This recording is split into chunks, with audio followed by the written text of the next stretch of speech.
Hey there, StarCraft fans! It's Falcon Paladin coming at ya with yet another edition of StarCraft Brood War Remastered!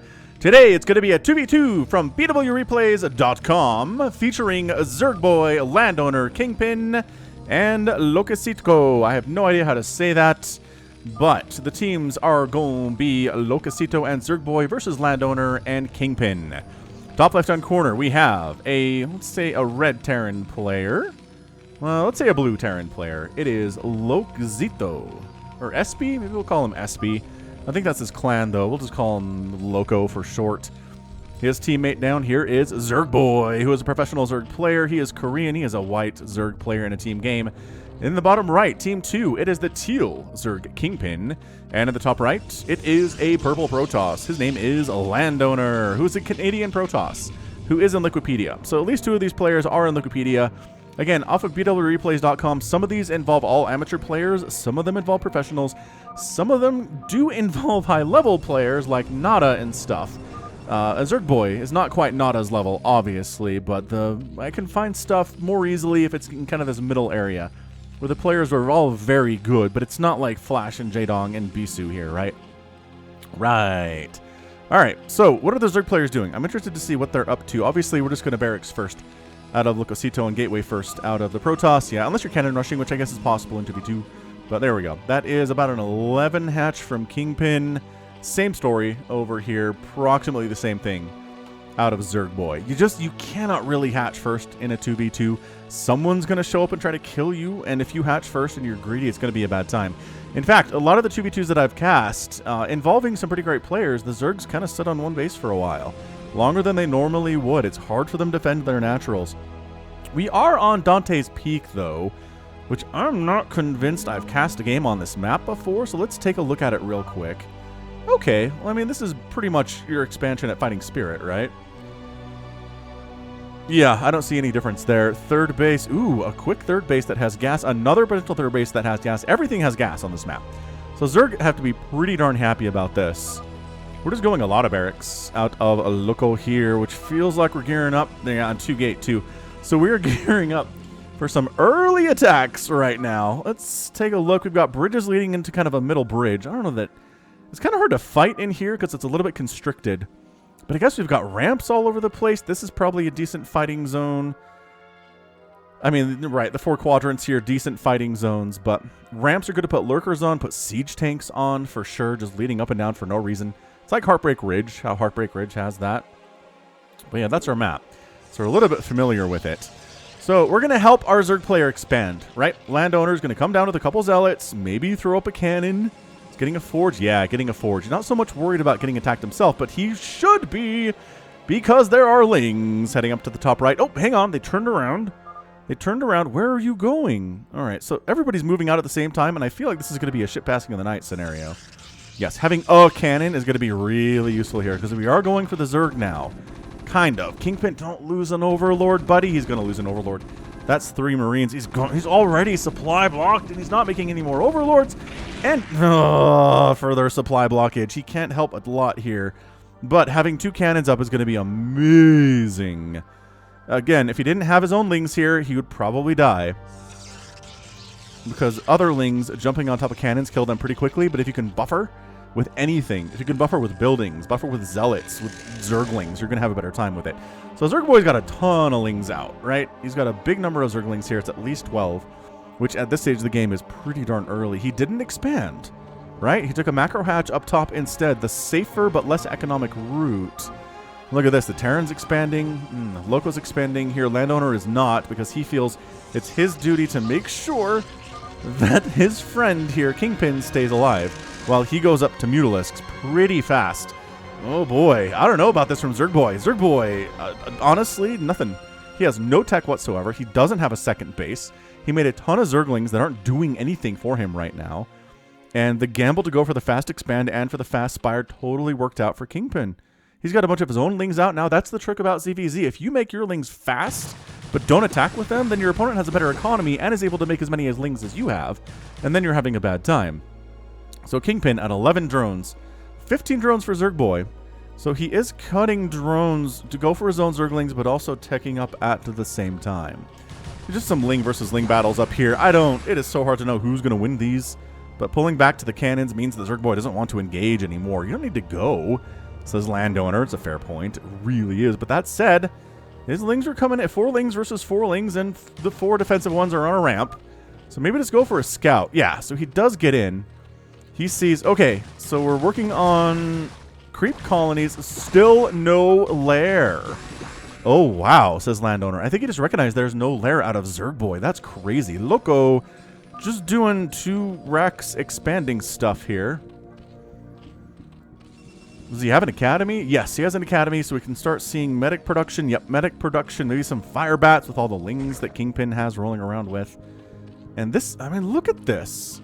He knows there's mutas on the way. He can feel it in his bones. It's Mutalisk play. And it is, so that's why he's got 2 spores at his main base. Otherwise, he just dies. He has no Hydralisk Den. He has nothing that can shoot up. He's just going to have 4 spores in his main, which feels like... I don't know about this, man. Oof. This is looking... I don't know that Turtle 1-base Zerg really makes a lot of sense when your opponent's on 2 bases with 2 gases already. Your enemy Protoss Landowner is a pretty darn good Protoss player, as we can see here. He's getting up to a Citadel of a Dune.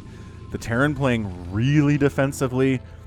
Yeah, everybody really turtling up here in the first few minutes of this match, which is fine. Like, I thought we were maybe gearing up for a big, like a 2-gate attack with a bunch of Lings from Kingpin, but nope. That didn't happen. He is scary, says Kingpin. Not wrong. ZergbOy is a scary, scary player. He's excellent, man. He is now going for a lair. He has 17 workers, but Kingpin's shot up to 22 now. And he's trying to saturate his second base quite nicely. Protoss still not interested in expanding yet. It's a pretty scary Marine group here out of Loco. Once he decides to move... Yeah, Terran expanded. Yeah, he did. Z, Eco, and Mutalisks. Yeah, it's an Eco play where he's going mutas and trying to stay alive with spores in the meantime. Did you... Kingpin, I'm not sure, actually made mutas. Okay, he's got 2. He's got 3. He's making another one. So he's not going crazy with Mutalisks right now. We'll kill T soon. That's not a bad idea. He does have some turrets up because he's a smart Terran player and he's not dumb. Also getting another barracks. Working on +1 attack upgrades is pretty fantastic. Bunch of zealots, really. The tech here. That's all we can do. I guess we could do dragoons if we wanted, but against this Ling Marine thing, definitely zealots. That's the play here today from Landowner. So, does he have... He's working on speed for his zealots, who's going to be really nice. This is a pretty scary attack by Loco. Like I said, he's been gearing up for this. He's been trying to hit a +1 timing with a ton of Marines and medics. I mean, the +1 is not done yet, which is a problem. ZergbOy's bringing some Lings in, and this is this is problematic. This is really problematic. You're not going to expand. Pull back, Landowner. Let your high ground cannons help you to some extent. You don't even have speed yet, which is a problem. Are you okay? Yes, says Landowner. What? You have 2 cannons and a bunch of zealots. Are you sure you're okay? I don't know. DT. Oh, he's making DTs. The mutas are trying to go after this. No. Not enough mutas for that. Like, if you showed up with 12 or 11 Mutalisks, yes, you could pull that off, but not like that. No Serrano. Coming back in. Okay, so the DTs are like, we're worried about scans, obviously. Like, 1 scan in the midst of all of those Marines, and you will die. Well, there's the scan, and he gets out. Okay, so he wasn't... Juked. Okay, juked. The mutas are here from Kingpin. They're going to be really good against the Zerglings, but not so much against the Marines. Oh, boy. All right, so we're tacking up the ramp here. Zealots are trying to hang out. Muta's trying to defend against this. The Marines are sort of the answer to everything right now. DT actually hacking away. The scan, though. The scan is real, and the Zealots come down and manage to actually clean this out. That was a pretty fantastic hold. Kingpin with the assist, the big-time assist on the Mutalisks. That was wonderful. So, we're looking at a 2-base... That's a 2-base, 1-base economy for team right side of the map, and team left side of the map has a 2-base, 1-base economy here, too. I just feel like a 2-basing Zerg is going to be more important than a 1-basing Zerg. I'm really shocked that ZergbOy has not tried to expand yet. I guess, again, his anti-air is... It's, oh, back. His anti-air is spores, which you can't actually throw down here as the base is building or anything. It's going to be very vulnerable. So he's just making his own Mutalisks. Off of 1 gas, it takes you a while, but it's honest work, at least. I think is what the kids would say. Storm coming in from a landowner. And maybe a bit of a push attempt here from Team Right side, but I don't know. I mean, the Zealots at the very least can get this extractor and really make ZergbOy feel like he can never expand, which is just such a frustrating feeling as a Zerg player. You want to expand. You want more than anything else to expand. Being on 1 base feels unnatural and terrible. Look at everyone else expanding. Landowner's getting a 2nd base here. ZergbOy is really getting marginalized in this game in a way I did not expect. This guy's got 615 APM right now. He's sort of on fire at the moment. Man, a 3rd CC on the way from Loco, and we're going to go Marine push. I think we probably had our +1 during that attack earlier. Is working on +1 armor. And the Mutas come up. So it's Marine Mutalisk versus Zealot Mutalisk. Maybe with some Storm support. Oh, Storm is done. That's massive for Landowner. That's really, really big for the Protoss. Let's see if it works out for him. Are we going to try to... The Muta's going to poke at each other here? Or... Nope. DT. You know, hit and run tactics, I think I would go after medics rather than Marines, but... I mean, whittling down the Marine count is also pretty good. Do you have anti-air? Sort of. You sort of have anti-air. You got the cannons, obviously, at the natural. The main base has a single spore, or 2 spores. Alright, fine. That's pretty much enough to make ZergbOy feel like he doesn't want to attack. Still no expansion here. He is long-distance mining from his extractor at the natural base because he needs the gas, but he doesn't feel like he can toss down a hatch. He doesn't have the money for it either, somehow. That's interesting. Yeah, Loco's at 55 workers. This Loco guy, who I do not know, may very well be the best player in this game right now. I'm not saying he's better than ZergbOy in the long run, but in this particular game, Loco, he's just been 2 base mass Marine medicing here very well. Maelstrom on the way from landowner. So this is a fairly recent replay. I want to say it's in the last 5 years, but I'll put the date in the title. How about that? I'll find what it was on BW Replays, and I'll put it in the title here. So a lot of dancing, to be honest, in this particular match. I'm surprised by that. 2v2s are usually a little bit more rushy, right? Usually a little bit more aggressive. But this has been that one big attack on Landowner that he shut down pretty darn easily. Look at this Landowner getting a 3rd base. I mean, the 3rd CC... Wait, he was building a 3rd CC, wasn't he? Or was that... Maybe that was just a bunker the whole time. No. Was it? Whatever. Still, no 3rd base from the Terran, is what I mean to say. Singularity charge on the way from the Protoss. Again, hit that like button if you're enjoying these replays. It's just 5 times a week. There's new Brood War for you if you're into it. So yeah, Marine, I don't know what the Dark Archon is trying to do here. Okay, that was a real problem for the Marines there. The Zealots decide we're going to keep charging in. It is really hard for Marines to kill us, it turns out. The Dark Archon is just in the general neighborhood right now. Just hanging out, just saying hello, I guess. Ah, the abject chaos has begun. Mutalisk versus Mutalisk. We have a Dark Archon in the mix. We had some Storm getting tossed down, but that seems to be over now. Do you have any Storm left? No, it's gone. Mutalisk flock for Kingpin. He's at 74 supply to 56 for ZergbOy. The Mutas are continuing to engage right now, looking pretty good, but on the retreat now. Upgrades +1 ground or air carapace for ZergbOy, 1-1 for Kingpin, but the Marines are the problem. If there are still Marines on the ground assisting the enemy Mutalisks, even if you have a number advantage, even if you have an upgrade advantage, it's gonna be a bad time. Oh, it's here. God, I'm so blind. All right, here's the 3rd base. Scourge, sure. I mean, there's no anti-air here at all at ZergbOy's natural. So the Scourge is like, I don't know what we're doing. Yeah, we're gonna Kingpin's like, you know what? Let's do this thing. There are no spores whatsoever. Several drones go down. ZergbOy's down to 19 drones right now. The chaos of a Muta versus Muta battle. If you guys like ZVZ, within the context of a team game, it can be extra fun. Just to watch Muta clouds go against each other. Look out, Science Vessel irradiates. Senor High Templar, get a storm down before you die, buddy. Come on. Come on. See? Irradiate. Not bad against High Templar. We do not see that a lot at professional level games. But in that situation where there was nothing else for the Science Vessel to do, really, just toss down a Radiate, kill the High Templar. I mean, when you're going a ton of Marines, killing enemy High Templar seems like a genius, an absolutely genius strategy. All right, so 4th base coming up here from Kingpin. I just can't see how Team Right side of the map is going to lose this game. I'm looking at it. They are up 112 and 80 supply to 124 and 67. Actually, that's closer than I thought. It's just that the Terran is so squishy. This is why we don't see Terran go a lot of bio against Protoss. They can open bio. They can definitely kill Protoss early, with early bio pushes. But what they don't want to do is be here at 15, 16, 17 minutes when Storm is out and the Marines are clumped up, right? You want to avoid that if you can. +2 Carapace for the Mutalisks. For ZergbOy, still the 1-1 here from Kingpin, but he is working, almost done actually, with +2 Flyer. He is just going mass Muta all the livelong day, and really that's what ZergbOy is too at this point. Yeah, it's just a protected 3rd base. It's just, I don't know how... I don't see it. I don't see how Team Right side loses this. Again, LoCcxitO is doing great, but if he was meching, I'd feel so much better about this. If he just had 20 siege tanks, right?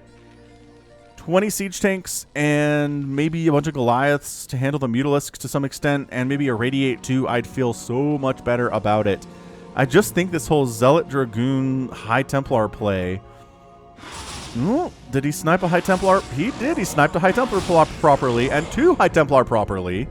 Nice. That's why you gotta Maelstrom these suckers and then storm them down. You have the technology to do it. Let's do it. Is he gonna do it? Oh, the EMP! Oh, the feedback. I think he feedbacked one of the Science Vessels, but then got EMP'd in the face. So Dark Archon not gonna play right now. Another Irradiate on a High Templar. I wanted to see Maelstrom. You stole Maelstrom from me, LoCcxitO. Come on, man. Help me out. I'm really interested. Wait.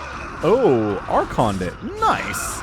That's great stuff. All right, so the Dragoons are trading exceptionally well. Oh, the Storm. Oh, the Storm, though. Oh, no. Yeah, see how the Marines are dying here. Are we... familiar with how this is working out? Yes, I would assume so. LoCcxitO's down to 112 supply. The Dark Archon gets wiped out, having accomplished a feedback today, which isn't particularly incredible. We're just gonna go up to these bunkers with our Mutalisks and see what we can do. Kingpin, I do not suggest this as a course of action, friend. He's gonna lose all of his Mutalisks in the process. High Templar are getting sniped down. The bunkers are dying, but at what cost? At what cost, indeed. But that's just, there's just so much ground Protoss down here. This 3rd base is in a lot of trouble. Oh, are you denying us from nukes too? You might be denying us from nukes. I don't know. Marines charging in to try to save this base. And yeah, they might be able to. I don't really see a problem with that. Storm. Another High Templar down. An attempt to expand here for ZergbOy gets shut down. This is a really aggressive attempt to expand from ZergbOy. Like, you don't think Kingpin's paying attention to that base? Maybe not. I don't know. It's 110 supply, so about 170 supply for Team Left. Team Right's at about 185 supply. So ZergbOy macroing pretty hard. And again, we did not lose this base for LoCcxitO, so that's massively important right now. Being able to hold that off was good. I mean, yes, Falcon, not dying is good. Thank you for your incredibly accurate and insightful insights. I don't know, LoCcxitO, he's got himself a nuke now. Does he have himself a ghost would be my bigger question. Because, I mean, you can have all the nukes in the world, but if there's nobody to call down the thunder, as it were, it's not going to happen. And I don't see it. Do we see a ghost anywhere? Maybe in the bunkers? No? Maybe in this bunker? No. Okay. Weird, but okay. Pushing the bottom path here. Yeah, see, engagement areas here. This is what we're talking about.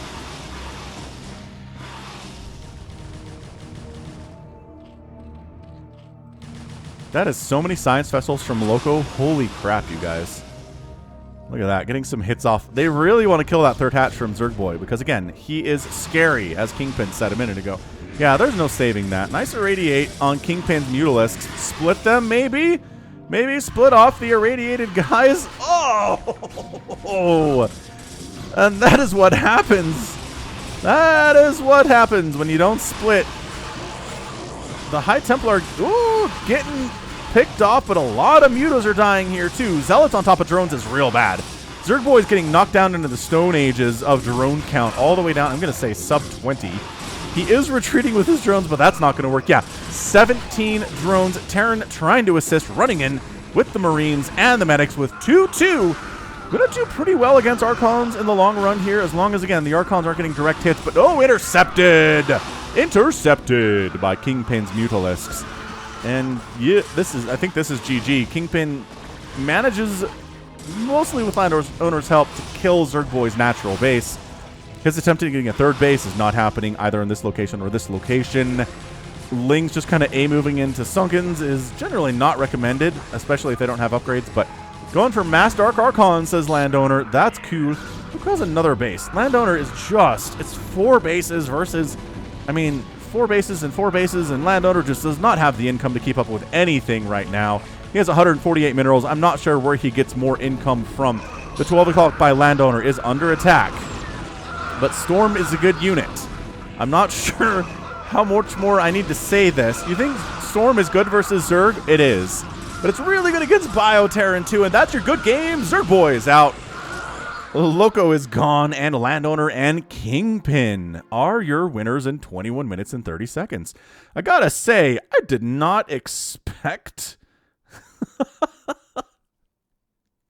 I did not expect ZergbOy to lose, but Landowner and Kingpin are very good, apparently.